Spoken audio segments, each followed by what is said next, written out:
Good morning and welcome to Morning Movie News. Now, if you were online at all this weekend, you saw all of the headlines being generated by the D23 Expo out of Anaheim, California, which is Disney's version of Comic-Con. And they hold it every other year, and this was the third time, and I think it's safe to say the third time was the charm. They finally got it right. Not only did Friday and Saturday sell out, but they truly did dominate every news outlet, and deservedly so. I thought they had some great headlines coming out. They had some really good announcements and reveals on Friday for animation with Pixar and Disney Animation, and then again on Saturday for their live-action films. And the biggest headline that came out of the entire convention was that Angelina Jolie showed up to introduce Maleficent, the film which comes out for 4th of July 2014, and they showed some footage, and she really was like the Johnny Depp slash Jack Sparrow of this year's convention, which was very nice, and you know that project's going to be very big for them next year. But, and while I'm going to be reporting all this week on the announcements that were made and giving my in-depth analysis, I wanted to take this morning to talk about the biggest non-event to come out of the convention, and that was the complete lack of Star Wars news. Now, the reason this was such a big deal, not only because people were disappointed, but because everyone, including myself, had reported on the rumors that there was going to be a huge Star Wars announcement. So, of course, everyone was very excited for that Saturday panel. But what happened was both fascinating and hilarious. So, Alan Horn opens the panel, and he is the new head of the Disney film division. He took over from Ross Ritchie, who was fired over the whole John Carter debacle. And they open up, what do you know, with their Lucasfilm section. So everybody's all excited, and they're like, this is it! And Alan Horn talks about how there's a new movie coming out in 2015, and J.J. Abrams is going to direct it, stuff that everybody already knows.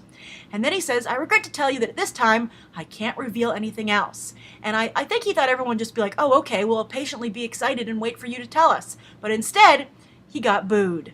And I think that's the hilarious part and the fascinating part, because that doesn't happen at Disney events. Disney is supposed to be the happiest place on earth, and booing does not fit with that.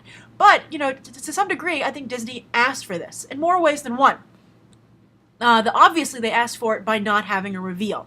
Once they heard the rumors, even if the rumors were unfounded and false, I think they had an obligation to come up with something to reveal. Artwork, have J.J. Abrams show up, have maybe one of the original cast members show up, somebody, have a Yoda puppet, I don't know. Something should have come up just to satisfy what was obviously a very high audience demand.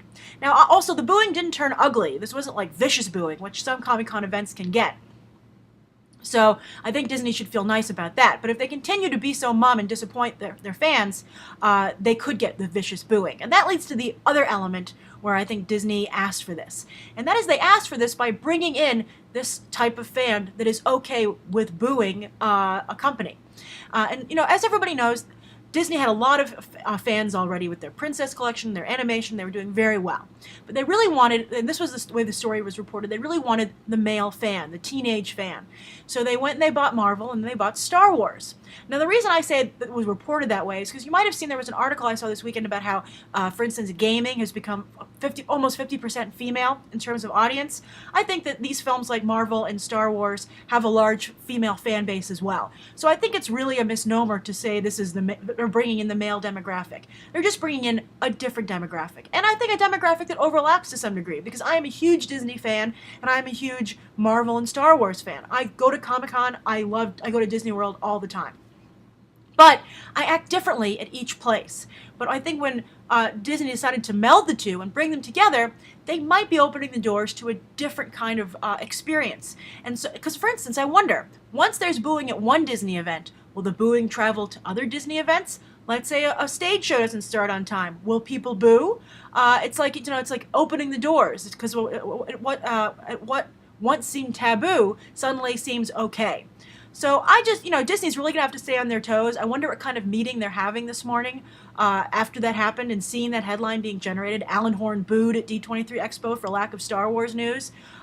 It's really going to be a new experience for them. I think Disney is used to leading the news with their previous fan base, but I think that they've invited in a type of fan and a type of coverage that's very aggressive, very speculative, and has no problem telling the company when they're doing something really wrong from the fans.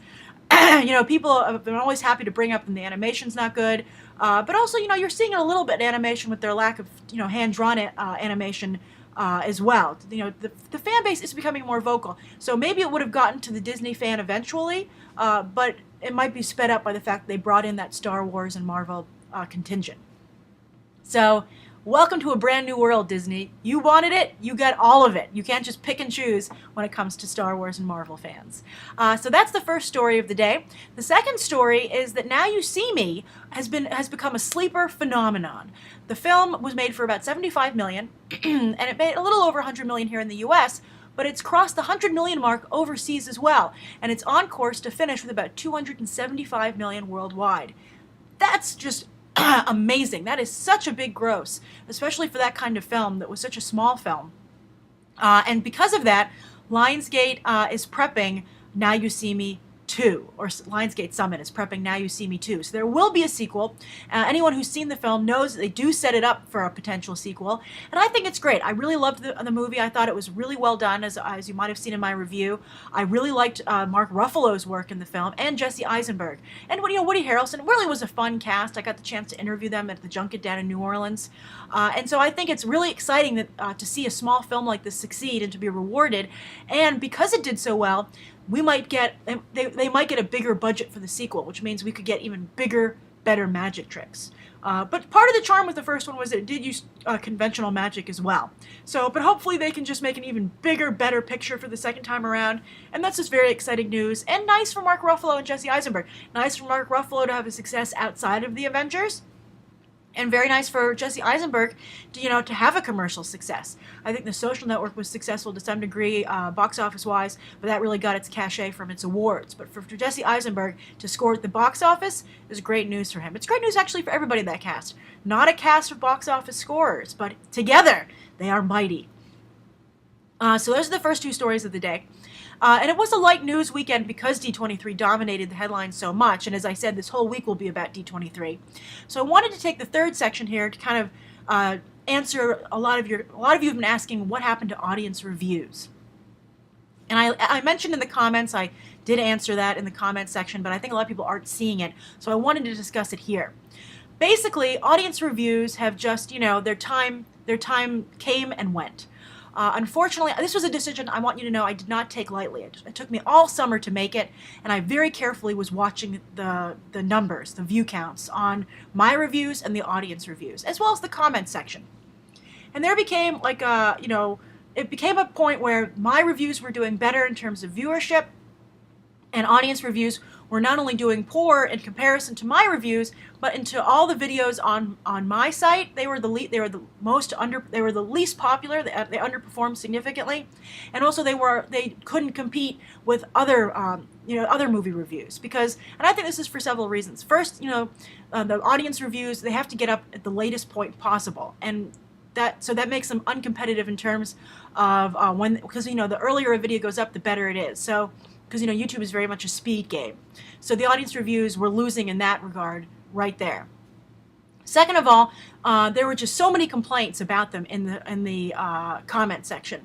People felt that audiences were too forgiving of films. They had come to, I think, not trust the audience review help them decide whether or not to see a film. And also there were often complaints about, you didn't get enough people, and we would stand there for hours. I want you to know that. It takes a very long time.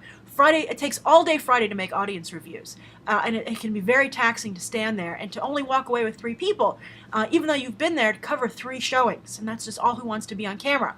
Also, I have to tell you, while it used to be easy to get people to be on camera, less and less people wanted to be on camera. It was getting very difficult to get anyone to want to come, because as I've explained before, people don't like to be on camera. That is a myth that people want to be on film. They do not. People hate being on camera. And shows evolve.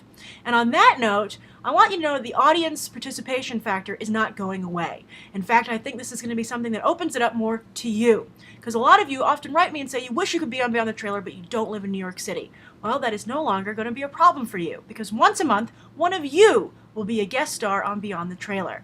I'm going to do a monthly interview with one of a BTT viewer who is the most engaged and who I notice a lot in the comments section. It's going to be a joint decision based on a new tool that YouTube offers called, their audience. I can see who's the most engaged, and also just for myself from seeing who I know comments a lot, who I know is a regular contributor.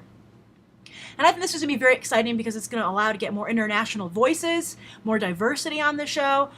Because I would love to talk to BTT viewers who are, because as Hollywood gets more global, I would love to, and I already know that the BTT has a very global audience. I know a lot of you are from across the globe. It would be great to talk to you. Let's talk to people. I'm sure that I have a number of BTT viewers, I hope, in China. Let's talk to you guys about, the revolution that's going on over there and how you are starting to dominate the decisions that are made in Hollywood. So I think we're going to have some really interesting discussions come out of that. The first one will be debut at the end of this month, and it will be every month. And if it does well, maybe I might do more. But we're going to start out doing it monthly. So I'm very excited about this. I'm very happy that the audience perspective will not be lost on this channel. And I hope that you will keep an open mind. Everything changes. Everything evolves.